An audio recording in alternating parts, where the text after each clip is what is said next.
Hello, everyone. It is Kenyon here. It is Basketball Rewind, and guess what? I am going to be talking about really everything. This is a longer version, so if you haven't seen the short, if you don't have time to tap in right now, go check out the shorts. They're usually at max 3 minutes, and enjoy your day. But let's get through it. Anthony Davis is now going to be the only person that the Toronto Raptors are going to be talking about. The Bucks and the Raptors and the Warriors and the Hawks have all registered interest in the I can't say the young man because he is now 30 or over 30 years old, but in the potential when healthy top 5 player in the league at times, at least top 10 type of big man. So let's talk about it from the Bucks perspective really quickly. I think that the Bucks would like to get any talent with every talent available, with Giannis Antetokounmpo really wanting to maximize his years. He does have obviously a championship, but he wants to be considered one of the great guys. And in some ways, this has been a lost generation for some of the top big men in the league. Between him, Jokic. You could probably add Cat in there, but if not, fine. The other MVP would be Embiid. Between those three MVP candidates, and some of them have multiple MVPs, there's 2 titles? That's not good enough. And yet they are very talented, but it's a bit of a lost generation to the last generation of guys like Steph and LeBron, who have just taken the crown from the new generation and placed it back upon their head. Funny enough. So, but to go back into the Bucks, it would make sense that they would want to pair an Anthony Davis next to a Giannis. Aside from whether or not it's financially feasible or whether or not they have the best package, doesn't matter. Anthony Davis's value. I mean, we just saw with Trae Young. Trae Young went without any picks, expiring salary, and a prospect, and that's it. The CBA has changed the way that they value a lot of guys. We see with the Desmond Bane is an outlier. Now, obviously, if you're trading someone like, for example, from a Raptors perspective, they wouldn't do this, but if you're trading a Scotty Barnes, for example, you're going to get more picks. You're going to obviously get more assets and stuff like that involved. But in general, teams, unless they have a glut of picks, are not going. They're valuing their future more than they have in the past. So that's something to keep in mind. If the Bucks did it, I mean, they would really have to keep in mind the injury bug type of issues between him and Giannis. I think it works as Giannis works really close to the basket. He's kind of ranged out his game over time, whereas Anthony Davis likes to kind of sit in the middle of the floor. But as a two-man tandem, they would be very talented, and they could do some pick and pop stuff, big to big. It would be really interesting. Defensively, those two would be a menace because Anthony Davis is always in the Defensive Player of the Year conversations. So that's something just to keep in mind. For sure. Now, in terms of the Hawks, they keep being rumored with an Anthony Davis. Either they were going to try to get him to pair next to Trae Young. Clearly, that is not the case. This might make it easier for them to acquire an Anthony Davis. But I don't know if it makes sense other than the fact that they can't really tank, but they do have a really nice, fat, juicy pick in the Pelicans pick. So if they want to get Anthony Davis, just from a pick perspective, that Pelicans/Bucks swap is a really nice kind of little chip to have to be able to send out in a trade. So that's something that could loom large. They're in the mix in terms of being able to field a package. Whether or not it's the package that the Mavericks want is another story. Now, getting into the Raptors, I mean, I think I talked about the Warriors already. So the final team that has registered interest is really the Raptors. And I will first talk about the Mavericks. They did not really, it sounds like the reporting shows that they really are unlikely to sign him to an extension. Obviously, an extension could be lower than the same number, but it could be higher. But the extension would be hefty because it's based on the last year of your deal available, and that's how it scales up. So sometimes, going into a new cap situation, as the cap rises, it could be advantageous. Sometimes it's not. In this case, because he signed such an exorbitant deal, it's probably not advantageous to sign him to that. But he also, it sounds like he sees the writing on the wall that they're going younger. And obviously, with his health concerns, it's probably not going to get better in terms of being able to play on the court on a regular basis. And so, for that reason, we are unlikely to see an extension. But that, again, the reporting that I've read shows that he is currently, and the Mavericks are not at odds with each other. They have a good relationship. He just sees the writing on the wall. He's like, okay, cool, bet, I'm out. So that's something definitely to keep in mind. All right, so let's get into the Raptors of it all. This is a Raptors-centered channel. This is a long version of the stuff. I am going to talk about the NBA at large as well. Like the Raptors, they won, barely, but they won. A dub is a dub. But yeah, would the Raptors want to? And then I'll give my thoughts after of what a deal would look like potentially, and what the rumor deal is. And finally, we'll get into the fit and would I do it? Spoiler, we'll just wait till the end. Okay, so first things first, the Raptors. The rumor has it is that, or what is kind of leaking out, is that Anthony Davis would be amenable, which is he's okay with it's not his first choice, but he's amenable to a deal with the Raptors or the Hawks. Those are the only two teams that he's interested in going to. Part of that would be because of their position in the East. They are both play-in/play-off teams, so they're in a hunt right now to see where they will end up. And the simple thing is would it make the Raptors better? Would it make the Hawks better? Of course. Anthony Davis, when healthy, is a top-tier player. There's no question that it would make them better. Focusing on the Raptors specifically, I mean, just from a defensive standpoint, and I should actually lead into this by saying most likely Pirtle would be included as part of the outgoing deal because down the road his later salary is not guaranteed at all. Well, it's partially guaranteed, but it's at a much lower number than it than the maximum could be.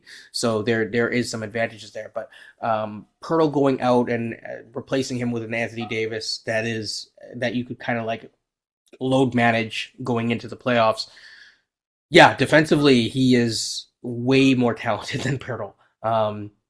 He is, he doesn't like to play the center, but when he plays the center, he won a championship. That's, he can be that level of a player. He can be that level of an impact. Now I will add the caveat, if you have the right guys feeding him. So if they can figure out the offensive system, or if they can then do a supplemental trade, depending on the amount that they gave up to get Anthony Davis, to get a proper point guard, or to move off of IQ and into someone who can kind of manage the game a little bit better, or IQ just improves, then you could be talking about something where it's like, okay, now you're able to punch up in an individual year. Yes, it would allow in like for this year where it's like it's a weak East, the Raptors could potentially punch up, but offensively they would still have trouble because Anthony Davis does not really create his own offense. If you're relying on that, it's going to look a lot like Brandon Ingram, except that now you have Brandon Ingram and Anthony Davis. But it'd be two guys that are essentially having to thrive in the mid-range, and both can to an extent, but like is not really the best that you can do. So something would have to give either from a coaching philosophy standpoint, or from a personnel standpoint, or the personnel philosophy standpoint. So that's a lot. It's a mouthful, but just chew on that more so for a bit and keep thinking on it. But he does make you better, especially defensively. I mean, Raptors right now are top 5 defensively in the year.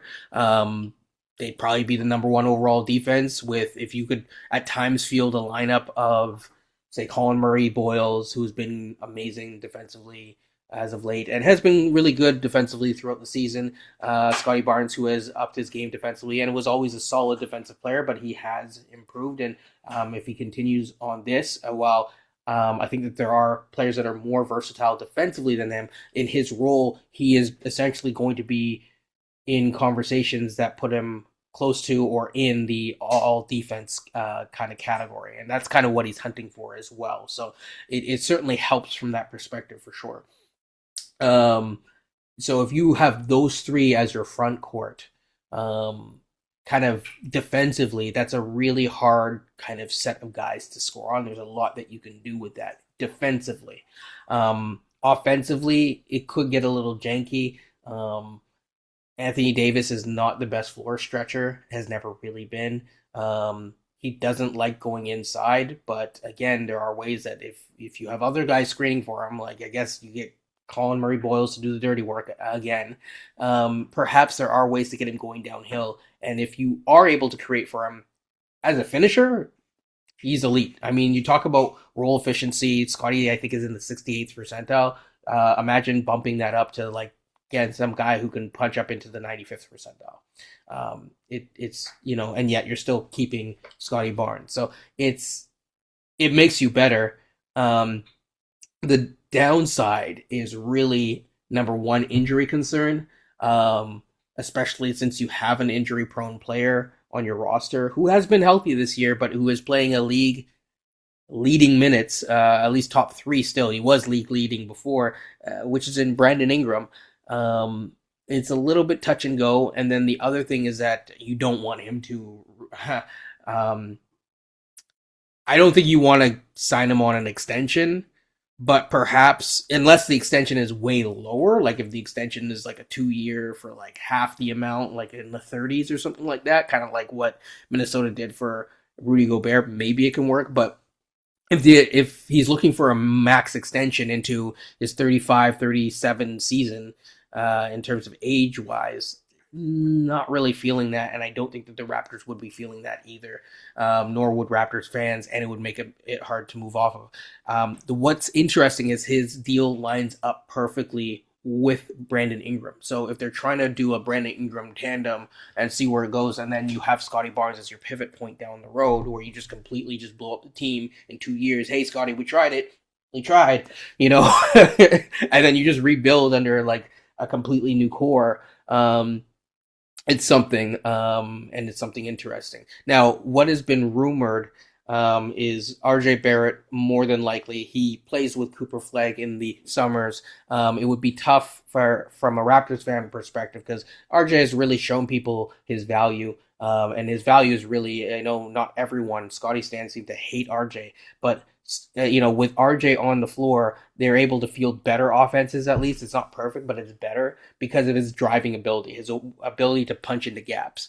So you would lose that ability. That is a really tough loss, and that's something that needs to be, thought of. Although the question is are the Raptors going to keep RJ? It doesn't really seem like they have valued RJ over his tenure. Maybe they value him more highly now, but yeah, if people are asking me like who's the more talented player, obviously Anthony Davis. There's no question that he's yeah. So it would be RJ, it would be Pirtle, to kind of get up there salary wise because he's making 50 something $million, so you have to get up there salary wise. I think Pirtle's 19 and a half. I think RJ is 28, 29 million or whatever. And then you'd have to include more than likely Ochai, I believe. And coming back, it would be the rumored deal would be Dante Exum and Anthony Davis. Now, Dante Exum is just salary filler. He's a 1 year deal. He's really talented. He's kind of got out of the NBA early on, then came back. But he's had a tough go of it the past couple years with injuries. And he is injured again for basically the whole season. So he would just be a write-off. You'd probably go for either the player disabled player exception or something like that, or just waive him and just eat the money, and then that's it. So really, it's from a Raptors perspective, you're getting a Pirtle off your books who is, yeah, you just signed him to an extension, but he is struggling to play. And when he does play, it's not like Anthony Davis. Okay, he struggles to play, but when he does play, he's like top tier. Pearl's back is just done.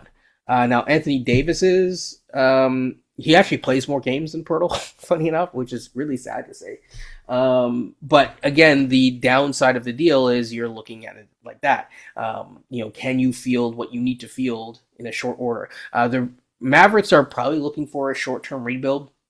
So I don't think that they're necessarily like, they probably see RJ as a potential piece next to Cooper Flag that can work, that can punch into gaps, that can help him, and also someone that he really respects and can work with. And a fellow, as I say, fellow Dookie. The Duke alum is strong. I mean, we have a couple here. It's RJ and Brandon Ingram. So there is that. There is a reason why it could definitely work. I think from the perspective of Anthony Davis, it makes sense. Like I said, he wants to punch up. From the Raptors, I don't think that they should do this. But I can see them doing this.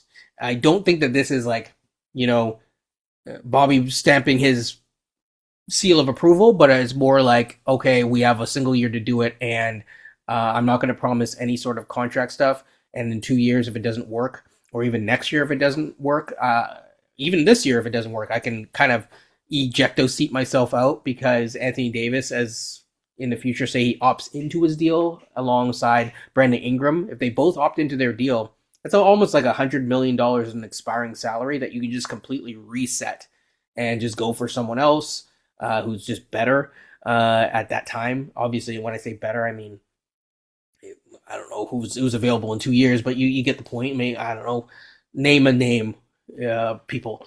But say Shea didn't sign his deal, which he did.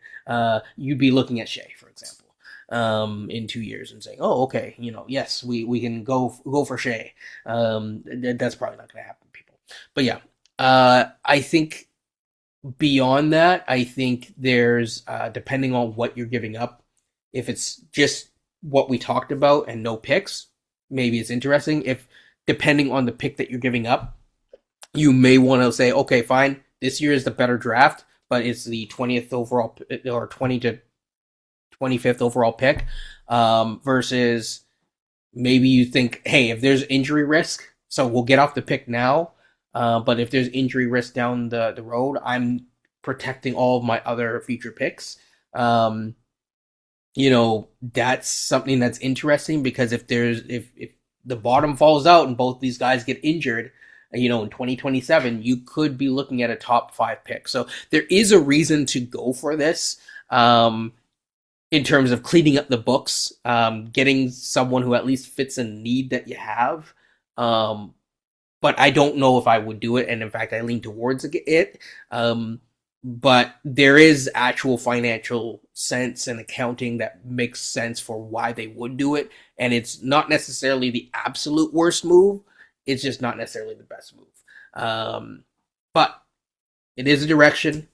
It would come down to what they can do after, and what the subsequent moves and whatever would be. It would definitely clear up a little bit of the guard glut as well. With that being said, that is been a whole session of Basketball Rewind, a lot of filming, a lot of stuff.